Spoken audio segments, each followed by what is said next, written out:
안녕하세요. 오늘 여러분과 함께 깊이 파볼 자료는 KPX 케미칼에 대한 기업 분석 보고서와 또 관련 기사들입니다. 네. 사업 내용부터 재무, 경쟁 상황, 또 성장 전략까지 다양한 정보가 있네요. 네, 그렇죠. 이 자료들을 통해서 KPX 케미칼, 이 기업의 핵심은 뭐고 또 우리가 투자 관점에서 봐야 할 기회나 위험 요인이 뭔지 좀 명확하게 짚어보겠습니다. 자, 그럼 바로 시작해볼까요? 네, 좋습니다.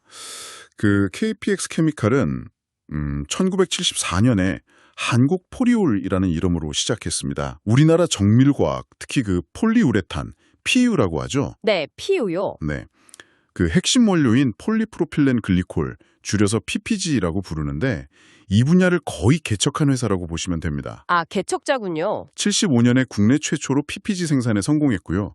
지금은 국내에서 생산 능력이 제일 큽니다. 아, PPG가 이 회사의 정말 핵심이군요. 근데 이 PPG라는 게 왜 그렇게 중요한 건가요? 우리 생활이랑은 어떻게 연결되는 거죠? 이게 생각보다 훨씬 밀접합니다.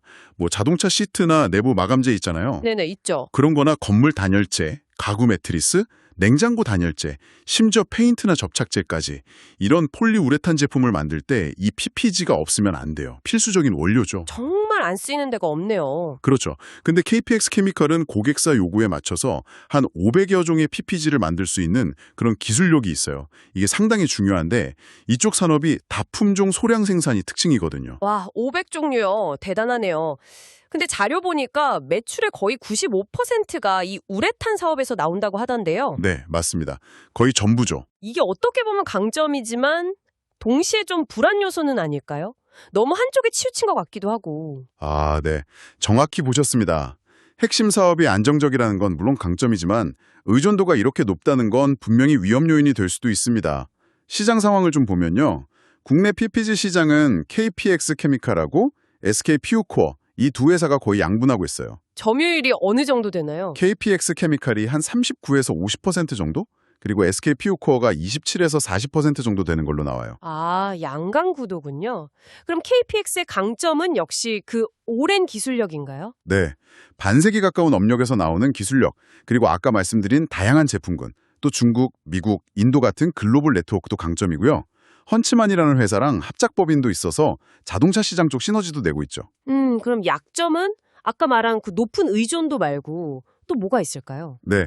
그게 제일 크고요. 또 하나는 핵심 원료인 PO, 프로필렌 옥사이드를 S-오일 같은 외부 회사에서 사온다는 점입니다. 아, 원료를 직접 안 만드는군요. 그렇죠. 반면에 경쟁사인 SK 퓨코어는 모 회사인 SKC를 통해서 원료를 내부에서 조달할 가능성이 있거든요. 그럼 아무래도 원가 경쟁력에서 좀 더 유리할 수 있다는 분석이 나옵니다. 원재료 가격 변동에 더 민감할 수 있다는 뜻이죠. 그렇군요. 원가 경쟁력. 그래도 회사가 꽤 안정적으로 보이는데 재무 상태는 좀 어떤가요? 이런 약점을 상쇄할 만큼 튼튼한 편인가요? 재무 건전성은 이건 정말 뛰어납니다. 부채 비율이 20%대로 아주 낮고요. 이동 비율은 높아서 단기적인 지급 능력 같은 건 걱정할 필요가 없어 보입니다. 그리고 여기서 투자자들이 좀 주목하는 부분이 나오는데요. 어떤 부분이죠? 1,750원에서 3,000원 정도를 배당했어요. 이걸 현재 주가랑 비교해서 시가 배당률로 계산하면 무려 6에서 7%대에 달합니다. 와, 6, 7% 배당이면 요즘 같은 때 정말 높은 수준인데요. 그렇죠. 안정적인 현금 흐름을 중요하게 생각하는 분들에게는 상당히 매력적일 수 있는 부분입니다. 확실히 눈길이 가네요. 그런데 이렇게 안정적이고 배당도 많이 주는데 주가 평가는 좀 어떤가요? 시장에서는 이 회사를 어떻게 보고 있는지 궁금한데요. 그게 또 재미있는 지점입니다. 주가 수익 비율, PER이라고 하죠. 이게 순이익 대비 주가 수준인데 약 3.3배 정도고요. 주가 순자산 비율, PBR, 이건 순자산 대비 주가인데 약 0.3배 수준이에요.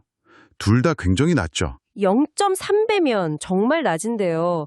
그럼 엄청 저평가된 상태라고 봐야 하나요? 그럴 수도 있습니다. 시장에서 아직 가치를 제대로 인정받지 못하는 저평가 상태일 가능성도 있는데. 다른 이유가 있을 수도 있다. 이런 말씀이시죠? 네, 맞습니다. 성장성이 좀 제한적이라고 시장이 판단해서 주가가 그냥 싼 상태에 계속 머무르는 가치 함정, 영어로는 밸류 트랩이라고 하죠. 그 함정에 빠진 상태일 가능성도 배제할 수는 없습니다. 싸다고 무조건 좋은 건 아니니까요. 아, 가치 함정이라 의미심장하네요. 그럼 이 함정에서 벗어나려고 혹은 미래 성장을 위해서 KPX 케미칼은 어떤 노력들을 하고 있나요? 크게 보면 두 가지 방향인 것 같습니다. 첫째는 신사업 육성인데요. 아직 매출에서 차지하는 비중은 한 5% 정도로 작지만 전자재료 분야를 키우려고 하고 있어요. 전자재료요? 구체적으로 어떤 거죠? 예를 들면 반도체 웨이퍼를 평탄하게 만들 때 쓰는 CMP 패드라던가 식가get 같은 좀 고부가가치 제품들입니다. 반도체 쪽이군요. 네. 그리고 둘째는 해외 시장 공략입니다. 특히 2025년 가동을 목표로 인도에 신규 공장을 짓고 있는데 이걸 발판 삼아서 아시아 신흥 시장을 적극적으로 공략하겠다는 계획이에요. 전자재료랑 인도 신공장, 이 두 가지가 새로운 성장 동력이 될 수 있을지 이게 관건이겠네요. 물론 위험 요인도 있겠죠. 항상 그렇듯이. 그럼요. 당연히 있죠. 일단 주력 사업이 자동차나 건설 같은 전방 산업 경기에 좀 민감해요. 경기가 안 좋으면 실적이 출렁일 수 있고 또 원재료 가격이 갑자기 오르는 것도 언제나 부담이고요. 경쟁이 더 심해질 수도 있고요. 네, 그렇죠. 그리고 ESG 측면도 잠깐 봐야 하는데요. 환경, 이나 사회 부문은 ISO 인증도 받고 재단을 통해서 활동도 하고 있는데 지배구조, 주의는 좀 개선이 필요하다는 지적이 계속 나오고 있습니다. 지배구조요? 어떤 점이 문제인가요? 과거에 계열사를 좀 부당하게 지원했던 문제로 공정위 제재를 받은 이력도 있고요. 최근 기업 지배구조 보고서에서도 몇 가지 핵심 원칙을 잘 안 지키고 있다는 지적이 나와 있어요.